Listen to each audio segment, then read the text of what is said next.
தமிழ்நாடு காங்கிரஸ் கட்சியின் மாநில தலைவர் செல்வ பெருந்தகை ஒரு பரபரப்பான அறிக்கையை கொடுத்திருக்காரு. ஏன்னா தேர்தல் பிரச்சாரத்திற்கு போக விடாமல் முடக்குகிறது இந்த அரசு, அதாவது மத்திய அரசு சொல்றாரு. ஹிந்தி பேசக்கூடிய அதிகாரிகள் அப்படிங்கிற வார்த்தையும் பயன்படுத்தி வருமான வரித்துறையிலேருந்து என்னை முடக்கிட்டாங்க, என்னால பிரச்சாரத்துக்கு எங்கேயும் போக முடியல, தேர்தல் காலத்துல இது திட்டமிட்டு நடத்தப்பட்டதாக தெரிகிறது அப்படின்லாம் அறிக்கை விட்டாரு. பார்த்தா அதுக்கப்புறம் அந்த மாதிரி எந்த வருமான வரித்துறையும் உங்க வீட்டுக்கு வரலீங்களே அப்படின்னு சொல்லிட்டு ஆதாரபூர்வமான அறிக்கையை வருமான வரித்துறை கொடுத்துட்டாங்க. இந்த செய்தி எப்படி பாக்குறீங்க? சமீபத்துல ஒரு 2 நாளைக்கு முன்னாடி நினைக்கிறேன் அவருடைய மொழிபெயர்ப்பு பாத்தீங்களா? ஆமா. எந்த ஊர்ல? சோளிங்க, ராணிப்பேட்டை மாவட்டம்ல. அதாவது தமிழக மக்கள் பல பிரச்சனைகள், ஸ்டாலின் ஆட்சியில விடியல் ஆட்சி என்று சொல்லி விடியாத ஆட்சியில ஏகப்பட்ட பிரச்சனைகள், பெண்களுக்கு பாதுகாப்பு இல்லை, இது எல்லா சொத்து வரி உயர்வு, இது இபி உயர்வு, இப்படி மக்கள் எப்ப இந்த ஆட்சி போகும்னு ஒரு டென்ஷன்ல இருக்காங்க. அதை ரிலாக்ஸ் பண்றதுக்காக அற்புதமான ஒரு காமெடி கொடுத்தாங்க மொழிபெயர்ப்பு என்ற பெயர்ல. ராகுல் பாட்டுக்கு அவர் ஏதோ பேசுவார், இவர் பாட்டுக்கு அவர் ஒன்று பேசுவார், சம்மந்தமே இருக்காது. அப்ப இந்த அளவுக்கு அந்த கேட்கக்கூடிய மக்கள்லாம் முட்டாள் நினைச்சிட்டு இருக்காங்க. அந்த அளவுக்கு பொறுப்பற்ற ஒரு டிரான்ஸ்லேஷன் பண்ணார். ஒரு வகை காமெடியாகவும் இருந்தது. ஏற்கனவே இதே போல தங்கபாலு அவர்கள் இதே போல ஒரு போன எலெக்ஷன் சமயத்துல கேவி தங்கபாலு அந்த காமெடி எல்லாம் அப்படியே போட்டு பல டிவி நிகழ்ச்சி எல்லாம் கூட அதை பத்தி வந்திருக்கிறது. ஸ்ரீ டிவில கூட இந்த மாதிரி விஷயங்கள் ஒரு காமெடியா நல்லா பண்ணிருக்கீங்க. ராகுல் காந்தி பேசுகிறார், இந்த பக்கம் செல்வ பெருந்தகை போல. ஆகவே இந்த அளவுக்கு ஒரு பொறுப்பற்ற ஒரு செயல் செய்திருக்கிறார். அது சமீபத்தில் நடந்திருக்கு, சில நாட்களுக்கு முன்னால. இப்ப ஒரு கிளம்பி நாகர்கோவிலுக்கு போனா வர வேண்டாம்னு இவரே சொல்லிட்டார். இவங்க தலைவரே, மாநில தலைவரை ஒரு தேசிய தலைவர் வர வேண்டாம்னு சொல்லியிருக்கார். அந்த செய்தி இப்ப வந்துட்டு இருக்கு. ஆனா இப்படி சொன்னதை வெளியில சொல்ல மறைப்பதற்காக மகா மட்டமான ஒரு பொய்யை சொல்லியிருக்கார். எங்க இப்போ ஐடி ரைடு வருது, கனிமொழி வீட்லயோ இல்ல ஸ்டாலின் வீட்லயோ இல்ல செல்வ பெருந்தகை வீட்லயோ, முக்கியமான தலைவர் யாரோ ஒருத்தர் வீட்டுல ஐடி ரைடு வருது. ஐடி ரைடு உள்ள போயாச்சுன்னு தெரிஞ்ச உடனேயே பத்திரிக்கார சும்மா இருப்பானா? முதல்ல இந்த சன் நியூஸ் தானே போவாங்க, போய் ஃபுல்லா கவர் பண்ணி போட்டு வஞ்சிக்கு மத்திய அரசு, இதே போல ஹிந்தி பேசக்கூடிய அவனு சொல்ல மாட்டானா அதிகாரிகள் ஏன் சொல்லல? அப்பட்டமாக ஒரு பொய்யை சொல்லி தப்பிக்க முயற்சி செய்திருக்கிறார். இவ்வளவு கேவலமா அந்த வார்த்தை பாருங்க, அவ்வளவு அழகான பெயரு, பெருந்தகை. தகை என்பதே ஒரு பெரிய அருமையான சொல். தகைமையாளர்னா ஒரு பெரிய தகுதி படைத்த கிரேட் அப்படின்னு அர்த்தம். அவ பெருந்தகைனா த கிரேட்டஸ்ட்னு அர்த்தம்.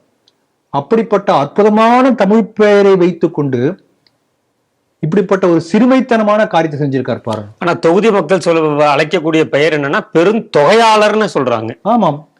இப்போ அவங்க கட்சி சேர்ந்த கட்சி நிர்வாகிகளே சொல்லியிருக்காங்களே, சீட்டுக்கெல்லாம் காசு வாங்கினாரு, எல்லாத்துக்கும் பேரம் பேசினாரு, விலை பேசி சம்பாதிச்சிட்டாரு, அதனால பெருந்தொகையாளர் அப்படி கூட எடுத்துக்கலாம். இப்ப பாருங்க, இவர் இந்த மாதிரி சொல்லியிருக்காரு இல்லையா, உடனே நம்ம முதலமைச்சர் அதுக்கு உடனே ஸ்டேட்மெண்ட் கொடுக்குறாரு. நம்ம முதலமைச்சர் பொறுத்தவரைக்கும் துண்டு சீட்டை பார்த்து தான் பேசுவார்னு வச்சுக்கோங்களேன், அதை பார்த்தே தப்பா தான் படிப்பார், அது வேற விஷயம். ஒரு துண்டு சீட்ல யாரோ ஒருத்தர் எழுதி தராருன்னா அந்த எழுதி தரத்தை கூட வெரிஃபை பண்ணாம ஒரு பொய்யா சொல்லக்கூடிய அளவுக்கு ஒரு தகுதியற்ற முதலமைச்சராக நம்முடைய ஸ்டாலின் இருக்கிறார். இப்படியும் பார்க்கலாம் இல்லையா? அவரோடு இருக்கக்கூடிய அதிகாரிகள் அதை வெரிஃபை பண்ணிக்கிட்டு சிஎம்க்கு ஃபார்வர்ட் பண்ணணுங்கிறத கூட இல்லாமல அதிகாரிகளை இவர் வச்சிருக்கார் நம்புறார் என்றால் இவருடைய தகமையை என்ன சொல்றது? வார்த்தை அருமையான வார்த்தை, அதுக்காக நான் பயன்படுத்துறேன். ஏற்கனவே கூட பார்த்தோம், விளையாட்டுத்துறை அமைச்சர்கிட்ட போய் ஒருத்தவர் மாற்றுத்திறனாளி பாகிஸ்தான்ல கப்பு ஜெயிச்சதா தலைமைச் செயலகத்திலே போய் ஏமாத்திட்டு வந்த காட்சிகள் எல்லாம் நம்ம அது வெவ்வேறு கப்ப, இவர்கிட்ட ஒரு கப்பு, உதயநிதிட்ட வேற கப்பு கொடுத்தாலும் ஏமாத்தினா, அப்ப இந்த அளவுக்கு ஏமாற்ற முடியும் என்று ஒரு சாதாரண ஒரு ஊனமுட்டோருக்கே தெரிகின்றது என்று சொன்னால், அப்ப அந்த அதிகாரி தெரியாதானே என்ன வேணா கொடுக்கலாம், அப்ப அவர் படிப்பாரு. You not verify. அப்ப இந்த அளவுக்கு பொறுப்பற்ற ஒரு முதலமைச்சர் இருக்கிறார் என்பதையும் இந்த செய்தி மூலம் நம்ம தெரிஞ்சுக்க முடியுது.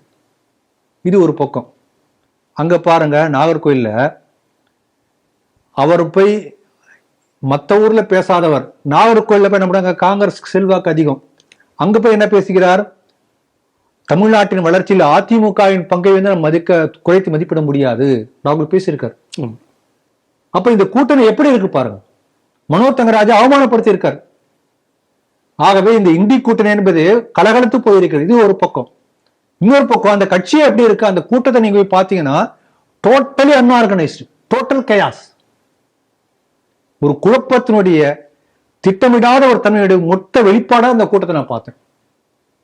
இப்படி அந்த கட்சியும் அப்படி இருக்கிறது, அந்த கூட்டணியும் அப்படி இருக்கிறது. இப்படிப்பட்டவர்கள் தான் வந்து ஒரு குறையை சொல்லிக் கொண்டிருக்கிறார்கள். ஒரு பொறுப்பற்ற ஒரு பேச்சு. இதெல்லாம் ஒரு பக்கம் பார்க்கிறோம். இன்னொரு பக்கம் என்னன்னா, தமிழ்நாட்டை ஒரு சில தினங்களுக்கு முன்னாடி அண்ணாமலை சொன்னார், பேசும்போது சொன்னாரு, ஸ்டாலின் என்பவர் வந்து ஒரு பொம்மை போல, கீ கொடுக்கக்கூடிய பொம்மை போல 3 முறை கீ கொடுப்பாங்க அந்த பொம்மைக்கு. ஒரு முறை காலையில் ஒரு கீ கொடுப்பாங்க, உடனே ஒரு பேசும் கிளிப்பிள்ள மாதிரி. மதியம் திருப்பி கீ கொடுத்தோன்னு திருப்பி ஒன்று பேசும். சாயங்காலம் இந்த மாதிரி 3 தடவை அதே ரிப்பீட் ஆகிட்டே இருக்கும். வஞ்சிக்கு மத்திய அரசே அப்படின்னு பேசிட்டு அன்னைக்குள்ள நியூஸ் அப்படியே படிக்கும்.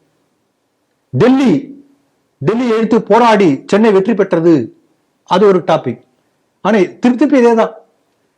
அதை கேட்கக்கூடியவர்களுக்கு ஒரு சென்ஸோட நீங்க அதை கேட்டு வச்சோங்களேன், உங்களுக்கு என்ன புரியும்னா, கிட்டத்தட்ட ஸ்டாலினுக்கு ஒரு மனோவியாதி வந்திருக்கின்றது என்று நீங்க முடிவு பண்ணக்கூடிய அளவுக்கு உங்களுக்கு அது தெரியும்.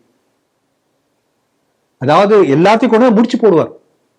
அதுல ஒரு சென்ஸ் லாஜிக் எதுவுமே இருக்காது. அப்படிப்பட்ட ஸ்டாலினுடைய மனோவியாதி இப்ப அந்த கூட்டணி கட்சியில் கூடிய பெருந்தகைகளுக்கும் வந்து கொண்டிருக்கிறது. அதைத்தான் நமக்கு இந்த செய்தி மூலம் தெரிவிக்க முடியுது. ஆனால் இவர் சொன்ன அந்த பொய் வந்து எடுபடல, பொதுமக்கள் பார்த்து சிரிக்க ஆரம்பிச்சிருக்கிறார்கள். இது எப்படி இருக்குன்னா, முதல்ல ஒரு டிரான்ஸ்லேஷன் பண்ண காமெடியை விட இது அதை விட பெரிய காமெடியாக இருக்கின்றது என்று மக்கள் சிரிக்க ஆரம்பிச்சிருக்கிறார்கள். அதான் நெட் ரிசல்ட்.